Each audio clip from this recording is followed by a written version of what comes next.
welcome back to the channel. Today a philosopher will be discussing many meetings. Hello, Miri here. Just a quick recap of this section of the Fellowship of the Ring. So Frodo wakes up in Rivendell with Gandalf next to him. We then have a flashback explaining how Gandalf escaped Saruman, but he doesn't share that with Frodo. Frodo is reunited with Sam, Merry and Pippin. We also see Frodo reunited with Bilbo and we learn that he's finished his book. And then Sam and Frodo talk about going home now that they've completed the task of taking the ring to Rivendell. Gandalf and Elrond discuss the ring, and Elrond doesn't really have much faith in men, considering he was there when Isildur failed to destroy it forever. And then we have Sean Bean making his entrance, still sharp. And then we have the romantic scene between Aragorn and Arwen, and she makes the decision to live a mortal life by his side. This chapter in the book anyway is called Many Meetings, so there's lots of reunitions. Reunions. What? There's many reunions. So the Hobbits, Frodo's better, and Gandalf's back. Do you have anything to say about the feeling that this section gives, this feeling of a kind of ending rather than the middle of a movie? Yeah, I mean, because we've been watching it in bite-sized chunks, I've slightly lost the sense of how far into the movie we are, but clearly we're not at the end. And yet there is a sense of reunion and coming together after the end of a journey. And Frodo seems to feel he's completed at least a part of the journey. And the music seems to suggest reconciliation, rapprochement, closure. He's been healed. The sunlight's come out. They're in Rivendell, which, no pun intended, seems to be a bit like a bookend to the Shire because it's sunny, pleasant, temperate, and kind of parallel in a way to the Shire. So we do have that sense. And in addition to that, we have Bilbo proudly showing his book, The Hobbit, which I'll talk about again in a second, as if to prove also that here is a closing chapter of some kind. So all of that goes on to create, obviously, what is a false, an illusion, really, of an ending, because quite soon afterwards we get the discourse between Gandalf and Elrond, in which Elrond is really warning of danger ahead and the return of Saruman and Sauron and impending dangers and further challenges to be met. So yeah, I mean, absolutely, it's a sort of false ending of some kind. So it's a bit more complex than that, because we have, within a film directed by Peter Jackson, based on a book by J.R.R. Tolkien, a visual representation of a book within the film, penned within the film by Bilbo Baggins, called The Hobbit. The Hobbit being the concept of the book previously written by J.R.R. Tolkien. So we have not exactly a infinite regress or regressus ad infinitum, but we have a complex playing of levels of reality and artifact within that space. Now we have artifacts within the movie itself, the brooch of Arwen, for example, the broken sword. So artifacts are given special status in this film anyway, and given a, to use the word from much earlier, a precious value. But in this case, we have an artifact in the book which both belongs and doesn't belong within the film, and is the cause of the film in some ways. So if you were particularly given to postmodernist interpretations, you could have a field day looking at all the reflections within reflections there and what a story is. All of that, I think, all of that complexity then countered by the naive and perhaps faux naive story name adopted by Bilbo Baggins, which is There and Back Again, which is the most reduced, most simplified version of a story one could possibly have.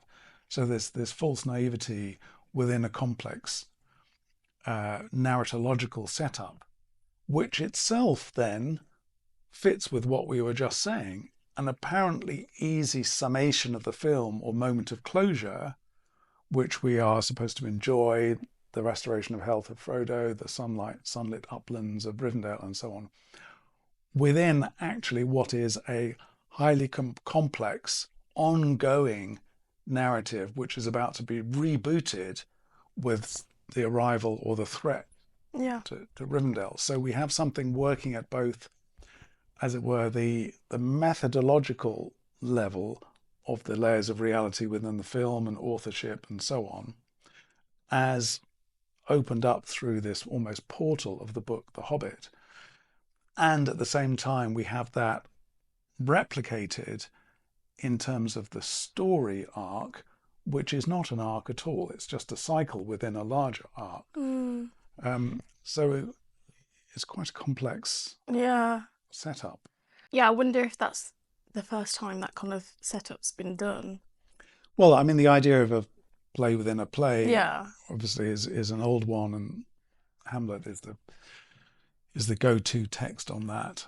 but that one's quite complex, like you said. Like it's a sequel with the main character of the prequel of the first one writing about the first one while still carrying on a bit of the story of the second one.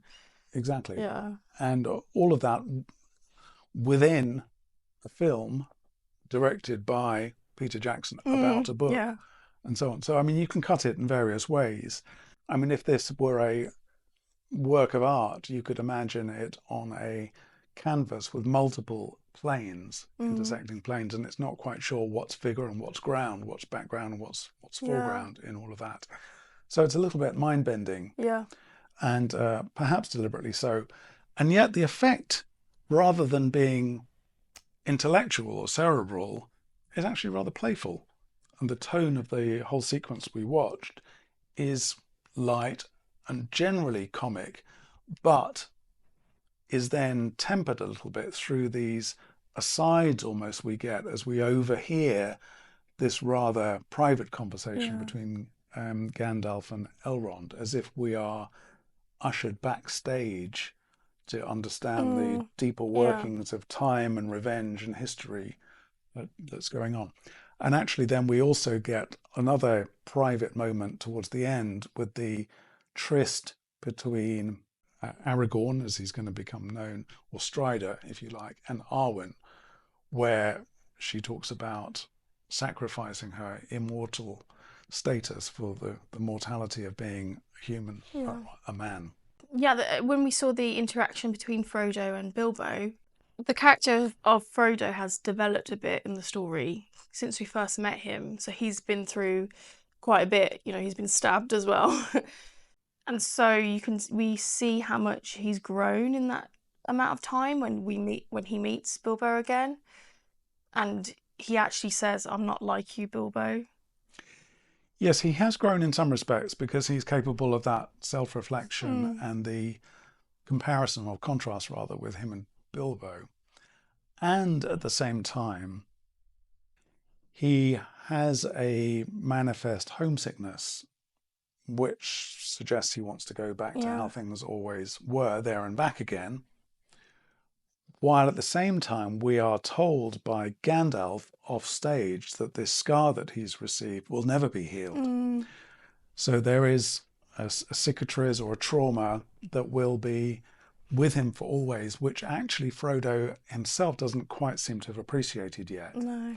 So he's developed, yes, and at the same time he's in almost a stage of denial with the idea that he could go back to how things were, not as if none of this had happened, but as if a satisfactory closure had taken place and things could kind of go back to normal, as if the ring could now simply be delivered without threat of it being misappropriated again, and as if the scar that he has received through the wound will simply be healed. And neither of those are true. So I think it's a bit of both. There's some ambiguity there. There's development, but also a kind of naive, slightly nostalgic counter-development going on in him at the same time. And I find it really interesting, the difference between between the two different adventures both Bilbo and Frodo have gone on. So Bilbo's is a very, well, it was a children's book initially, so it was a very kind of classic adventure in that, you know, bad things happened, but it wasn't that bad, and it was more of an adventure type. And then Frodo, you know, he says to him, you know, I always dreamed of going off on your adventures, but my own has turned out quite different. So it kind of makes me think of how different people are dealt different things in life.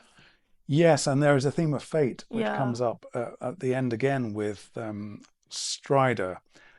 But the word adventure is interesting because adventure, I think you're right, is evocative of children's stories and something which is a little bit escapist, a world you can delve into and return from. Not completely unlike the wardrobe in The Lion, the Witch and the Wardrobe. And of course, C.S. Lewis was a contemporary and friend of Tolkien's. And yet the word adventure would seem to underplay the stakes involved in this film, because although there are elements of adventure, it feels more like we're in the world of epic and the point at which comedy meets tragedy as well, or where comedy, which is the default of the Shire, even a little bit Rivendell actually, is always at threat of being encroached upon by certainly the epic and to some degree the tragic. Of course, the other, I think we spoke in the very first episode or an early episode about the pastoral in all of this. And there is a pastoral element again in Rivendell. And is it Rivendell or Rivendale? Rivendell. Dell. But I think Dell and Dale are the same. I always say Rivendell. Down in the deep dark Dell. But Dell, like the kind of bocage countryside of the Shire, does to me suggest something a bit more pastoral. So we have this coming together of genres always, or the idea that no genre can ever be completely free of encroachment by others. So the pastoral by something much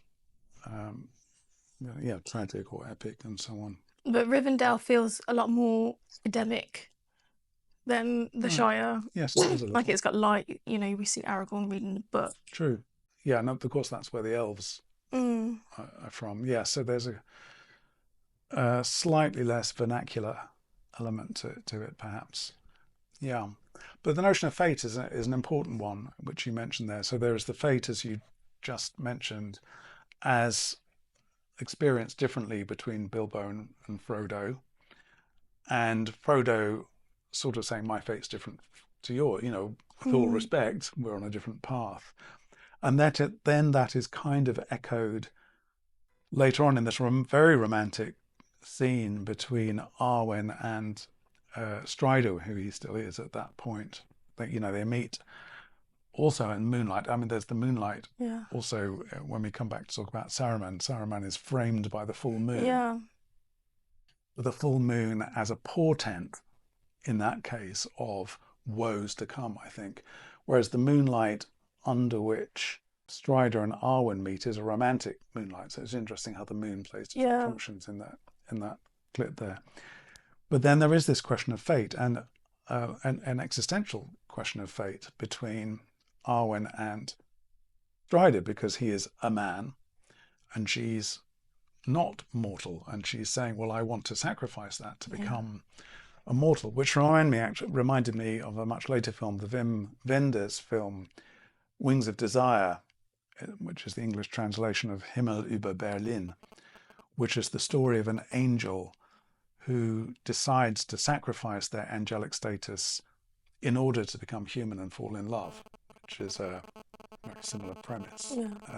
And actually, even in Greek literature, there are questions about whether the mortals envy some of the attributes of human beings as well. But anyway, and Strider is sort of warning her and saying, "Oh, you don't want to do that. You know, you don't want to enter the world of becoming from the world of being. You know, from the world of the timeless into the world of the temporal, from the world of the undeathly to the world of the deathly." And she's saying, "Well, no, I do, because of my love for you. That trade-off is worth it, actually. And the word fate there, I think, is interesting because he uses the word, we have the word fate, and him being in a different scene an inheritor of the sins of the father from Isildor, is that his name? Isildur, yeah. Yeah, so there are a couple of ways in which Strider is caught up with this question of fate. So first of all, with him and Arwen, it's very manifest that his fate is ultimately to die because he's a man. And in the world of men, men are mortal. And Arwen is prepared to sacrifice her immortality for the love of him, of Strider. He's made very aware of the price of mortality there. But he's also made aware of it through his relationship with his own generations, his own lineage. Yeah. Now, I would make a distinction between fate and destiny, because although it's said to Strider that it's his fate to have been born into this lineage of men, such as Isildur, where men are understood to be fallible and indeed corruptible, we have that flashback to the scene where Isildur balks at the idea of giving over the ring for it to be finally to destroy it, destroyed and vanquished. He recoils from that choice, doesn't he, and keeps it in play, keeps it in circulation, because he sees some advantage in it. That being a representation of men, not just as mortal, but as potentially corrupt. So whatever mankind is, it has these weaknesses. Yeah. So we have to understand mankind as potentially weak, corruptible, vain, seeking advantage, and so on. Strider is very keenly aware of that, and it's as if at some level he would like to convey to Arwen, look, by becoming one of the race of humankind, you don't simply embrace mortality, which is bad enough, but you embrace a realm of ambiguous morals where you can become corruptible, and you may actually be prone to self-interest at the expense of other people's interest. So he's wrestling, I suppose, with a distinction, in my mind, between fate and destiny. If you think of fate as that which we've been born into, the history of our lineage, and therefore things to which we may become subject, things which may determine us, on the one hand, and on the other hand, destiny, where we can, up to a point within the constraints of that fate, determine our own forward movement. That is a destiny, as in destination. We can steer our destination. But Strider is interesting because he is operating on the cusp between those two forces. Am I going to be claimed and sucked back into the somewhat morally debased forces of my fate, as represented by Isildur, or will I prove a pivot point in human history that is able to shape its own destiny for higher purposes and, in brackets, be worthy of the love that Arwen is now affording me and the immortality which she is sacrificing. So I think that's quite a good distinction, quite a good embodiment of the distinction between fate and destiny that we have there in the character of Strider, both in terms of his own lineage and this moment of bonding. She used the word binding, doesn't she? Binding her heart with Strider. And although it's a beautiful moment, one can't, I couldn't help thinking, well, are you quite sure about this? It's a big deal, to give up immortality for love. Yeah, that I do remember actually the first time seeing that and thinking like, oh my God, don't do that. Even though it is really romantic, it's still sad as well, isn't it? I mean, it's a genuine trade-off. It's a real decision in the most absolute sense. I'll give up this for that. And the question is really, are they of equal value?